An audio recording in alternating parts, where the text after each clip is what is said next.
Chapter 9, I'm Here. Finally, the date for Walter McMillan's hearing was nearing. Here was our opportunity to present all the new evidence in Walter's favor, including Ralph Myers' testimony and the newly discovered police records. Meanwhile, Tom Chapman was preparing to defend Walter's conviction with the help of Assistant Attorney General Don Valeska, a longtime prosecutor with a reputation for being aggressive in his prosecution of bad guys. Michael and I had reached out to Chapman before the hearing to see if we could persuade him to reopen the investigation and independently re examine whether Walter McMillan was guilty. But by now, Chapman and all of the law enforcement officers had grown tired of us. I had considered reporting to them the bomb threats and death threats we'd received since they were likely coming from people in Monroe County, but I wasn't sure anyone in the sheriff's or DA's office would care. Judge Robert E. Lee Key Jr. had retired. The new judge on the case, Judge Thomas B. Norton Jr., had also grown weary of us. We kept insisting on obtaining all files and evidence the state had in its possession. We were sure there was still more that had not been turned over. In the last pre-trial appearance, the judge had asked, "How much time will you need to present your evidence, Mr. Stevenson?" "We'd like to reserve a week, Your Honor." "A week? You've got to be joking. For a Rule 32 hearing, the trial in this case lasted only a day and a half." "Yes, sir. We believe this is an extraordinary case and there are several witnesses and 3 days, Mr. Stevenson. If you can't make your case in 3 days after all this drama you've stirred up, you don't really have anything." "Judge, I adjourned." After spending another day in Monroeville tracking down a few final witnesses, Michael and I went back to the office to plan how to present all of the evidence in the narrow amount of time the judge had given us. Another concern was Myers' trustworthiness. Ralph was such a wild card that we didn't know what to expect from him. We sat down with him a few days before the hearing to be crystal clear. "Just answer the questions accurately and honestly, Ralph," I warned him. "I always do," Ralph said confidently. "Wait, did you just say you always do?" Michael asked. "What are you talking about, you always do?" "Ralph, you lied through the entire trial. That's what we're going to expose at this hearing." "I know," Myers said coolly. "I meant I always tell y'all the truth. Don't freak me out, Ralph. Just testify truthfully," Michael said. We arrived at the courthouse the morning of the hearing, early and anxious. We were both dressed in dark suits, white shirts, and muted ties. I usually dressed as conservatively as possible for court. I was a young, bearded black man, and I tried to meet the court's expectation of what a lawyer looked like, if only for the sake of my clients. Both Myers and Walter were in holding cells in the basement of the courthouse. We first went to check on Myers. He was anxious. Worse, he was unusually quiet and reserved. I went to see Walter next.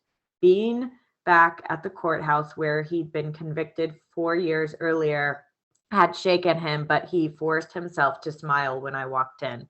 "Was the trip okay?" I asked. "Everything is good. Just hoping for something better than the last time I was here."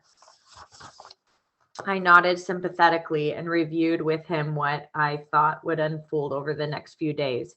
Then I made my way upstairs to get ready for court to begin. When I entered the courtroom, I was shocked by what I saw. Dozens of people from the community, mostly black and poor, dressed in church clothes, had packed the viewing area. People from Walter's family, people who had attended the fish fry on the day of the crime, people we'd interviewed over the past several months, people who knew Walter from working with him, even Sam Crook and his posse were crammed into the courtroom. Minnie and Armelia smiled as I walked in. Tom Chapman then walked in with Don Valeska, and they both scanned the room. I could tell from the looks in their faces that they were unhappy about the crowd. Tate, Larry, Eichner, and Benson, the law enforcement team primarily responsible for Walter's prosecution, entered behind them.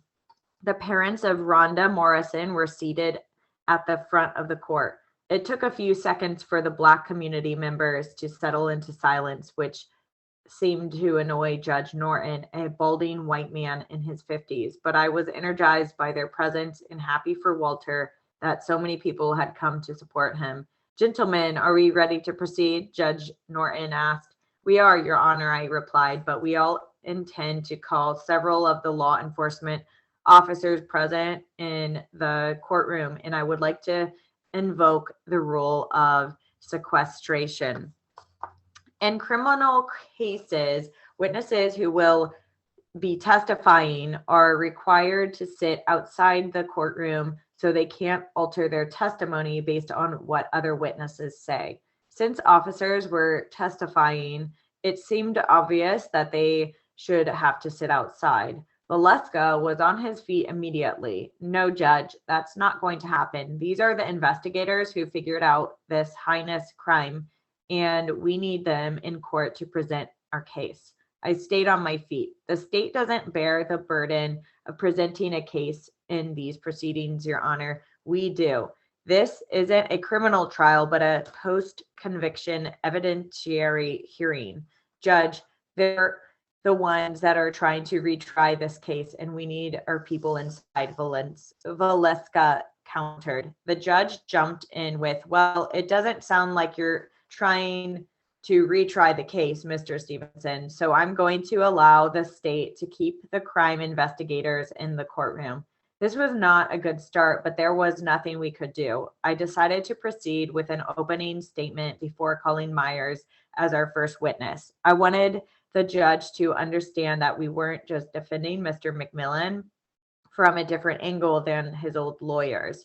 I wanted him to know that we had a dramatic new evidence of innocence that completely cleared Walter. I wanted him to know that justice demanded Walter's immediate release.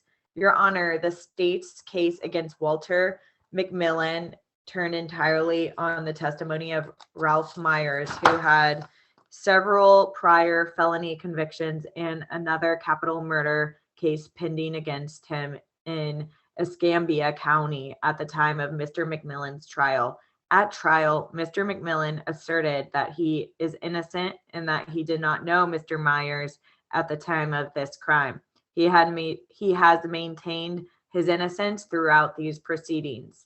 The judge had been fidgeting and had seemed distracted when I started, so I paused. Even if he didn't agree, I wanted him to hear what I was saying. I stopped talking until I was sure that he was paying close attention. Finally, he made eye contact with me, so I continued. There is no question that Walter McMillan was convicted of capital murder based on the testimony of Ralph Myers. There was no other evidence to establish Mr. McMillan's guilt for capital murder at trial other than Myers' testimony. The state had no physical evidence linking Mr. McMillan to this crime. The state had no motive. The state had no witnesses to the crime. The state had only the testimony of Ralph Myers. At trial, Myers testified that he was unknowingly and unwillingly made part of a capital murder and robbery on November 1st, 1986, when Walter McMillan saw him at a car wash and asked him to drive Mr. McMillan's truck because his arm hurt. Myers stated that he drove Mr. McMillan to Jackson Cleaners, subsequently went into the cleaners and saw Mr. McMillan with a gun, placing money in a brown bag. Another man who was white was also present in the cleaners. Myers testified this man had black gray hair and allegedly talked to Mr. McMillan. Myers asserted that he was shoved and threatened by Mr. McMillan when he went into the cleaners. The mysterious third person presumed to be in charge allegedly instructed Mr. McMillan to get rid of Myers, which Mr. McMillan said he couldn't do because he was out of bullets. The white man in charge has never been identified or arrested by the state. The state has not been looking for a third person, a ringleader for this crime, because I think they recognize that this person doesn't exist. I paused again to let the meaning of this sink in. Based on the testimony of Ralph Myers, Walter McMillan was convicted of capital murder and sentenced to death. As you're about to hear, the testimony of Ralph Myers was completely false. Again, Your Honor, the testimony of Ralph Myers at trial was completely false. I took a moment before turning to the bailiff to call Myers to the stand. The courtroom was silent until the deputy opened the door and Ralph Myers walked into the courtroom. Ralph had aged visibly since the last time the people in the courtroom had seen him. I could hear murmurs about how his hair had grayed. Dressed in his prison whites, Myers once again appeared small and sad to me as he climbed up onto the witness stand. Judge Norton was looking at him attentively. I walked over to begin my examination. After asking him to state his name for the record and establishing that he had previously appeared in court and testified against Walter McMillan, it was time to get to the heart of things.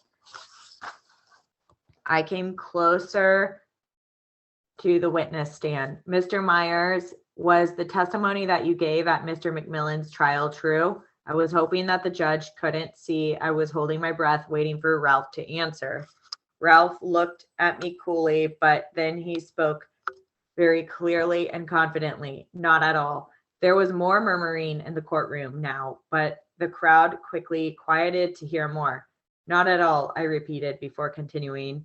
I wanted Ralph's recantation to sink in, but I didn't want to hesitate too long because we needed a lot more time. Did you see Mr. McMillan on the day that Rhonda Morrison was murdered? Absolutely not. Ralph looked steady as he spoke. Did you drive his truck into Monroeville on that day? Absolutely not. Did you go into Jackson Cleaners when Rhonda Morrison was murdered? No, never did. Now, at Mr. McMillan's trial, did you give some testimony that there was a white man inside the cleaners when you went inside? Yes, I did.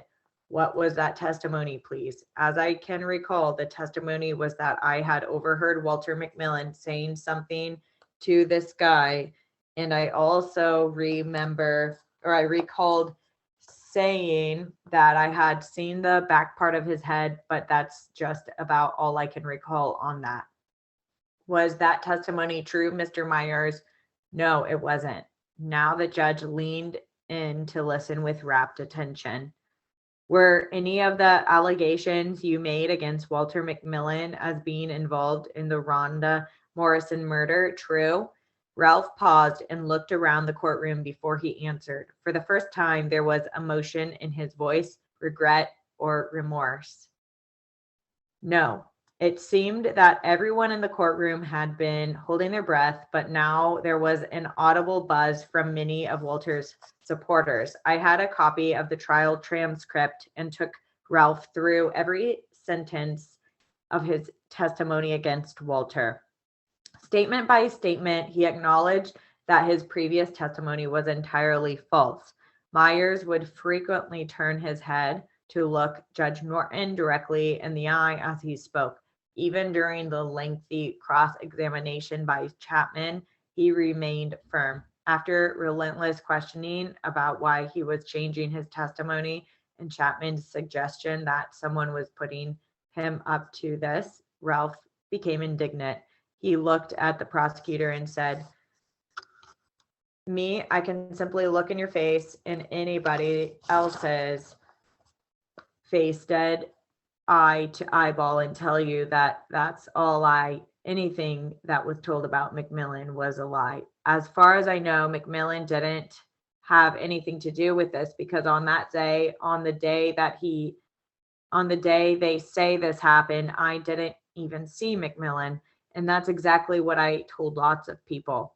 I reviewed my notes and then glanced at Michael to make sure I hadn't forgotten anything. Are we okay? Michael looked astonished. Ralph was great. He was really, really great. I looked at Walter and only then realized that his eyes were moist. He was shaking his head from side to side in disbelief.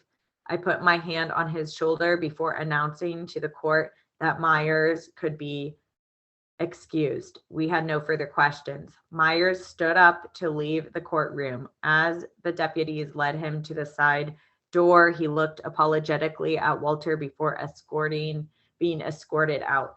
I'm not sure Walter saw him. People in the courtroom started whispering again. I heard one of Walter's relatives in a muted tone say, "Thank you, Jesus." The next challenge to disprove the testimonies of Bill Hooks and Joe Hightower, who had claimed to see Walter's modified lowrider truck pulling out from the cleaners about the time Rhonda Morrison was murdered.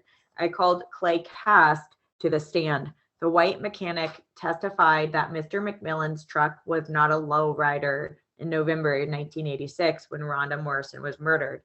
Cast had records and clearly remembered modifying Walter's truck in May 1987, over 6 months after the day when Hooks and Hightower claimed they'd seen a lowrider truck at the cleaners.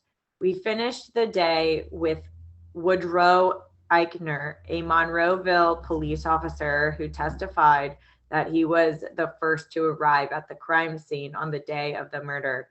He asserted that the body of Rhonda Morrison was not by the front counter where Myers had testified it was.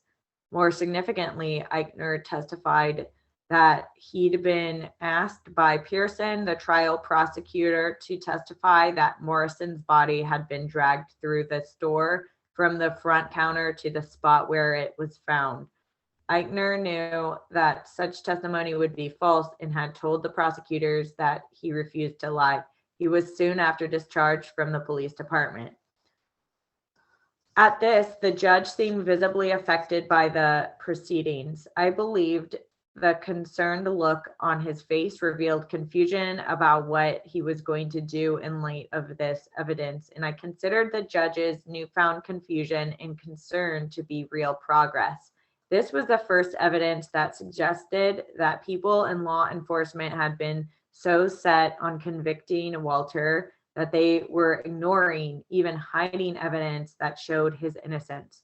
All of the witnesses we called during the first day were white, and none had any loyalties to Walter McMillan. It seemed that Judge Norton had not expected that. The worry lines on his face were deepening.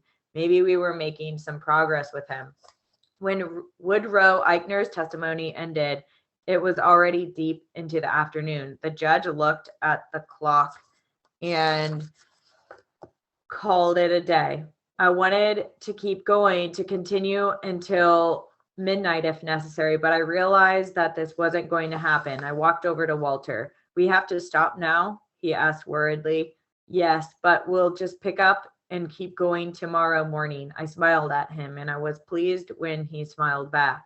Walter looked at me excitedly. "Man, I can't tell you how I'm feeling right now. All this time I've been waiting for the truth and been hearing nothing but lies. Right now feels incredible. A middle-aged white officer interrupted us to take Walter back to his holding cell. I told Walter I'd come down later. As people filed out of the courtroom, you could see hope growing among Walter's family. They came up to me and gave me hugs. Walter's sister, Armelia, his wife, Minnie, and his nephew, Giles, were all talking excitedly about the evidence we'd presented. Michael was pumped too. "Chapman could just call you and say he wants to drop the charges against Walter and let him go home." "Let's not hold our breath waiting for that call," I replied. Waiting in the courthouse lobby, I went up to Armelia, who looked at me with concern. "What's wrong?" I asked. "Why aren't y'all inside the courtroom?" If there had been a huge crowd yesterday, today's hearing had brought more people, including several clergy members and older people of color I'd never seen before. They won't let us in, Mr. Stevenson. What do you mean they won't let you in? We tried to go in earlier and they told us we couldn't come in. What was going on? I pushed by the deputy, opened the door, and saw that the entire courtroom had been altered. Inside the courtroom door, they had placed a large metal detector on the other side of which was an enormous German shepherd held back by the police officer. The courtroom was already half filled. The benches that had been filled by Walter's supporters the previous day were now mostly occupied by the older white people supporting the Morrisons and the prosecution. Clearly, Chapman and Valeska were trying to keep out Walter's supporters. They were already sitting at the prosecutor's table, acting as if nothing was going on. I was livid. I went directly to the judge's chambers to explain to Judge Norton that Walter McMillan's family and supporters had been denied entry into the courtroom. He rolled his eyes. Mr. Stevenson, your people will just have to get here earlier, he said dismissively. Judge, the problem isn't that they weren't here early. The problem is that they were told they couldn't come into the courtroom. No one is being denied entrance to the courtroom, Mr. Stevenson. He turned to his bailiff, who left the room. I followed the bailiff and saw him whisper something to the deputy outside the courtroom. Mr. McMillan's supporters would be let into the courtroom now that it was already half filled. I'm sorry, everyone, I explained to the group. They've done something really inappropriate today. They'll let you in now, but the courtroom is already half filled with people here to support the state. There won't be enough seats for everyone. There were two ministers in the group. One of them, a heavyset African-American man dressed in a dark suit with a large cross around his neck, walked over to me. Mr. Stevenson, it's okay. Please don't worry about us. We'll have a few people be our representatives today, and we will be here even earlier tomorrow. We won't let nobody turn us around, sir. Minnie, Armelia, Walter's children, and several others went in.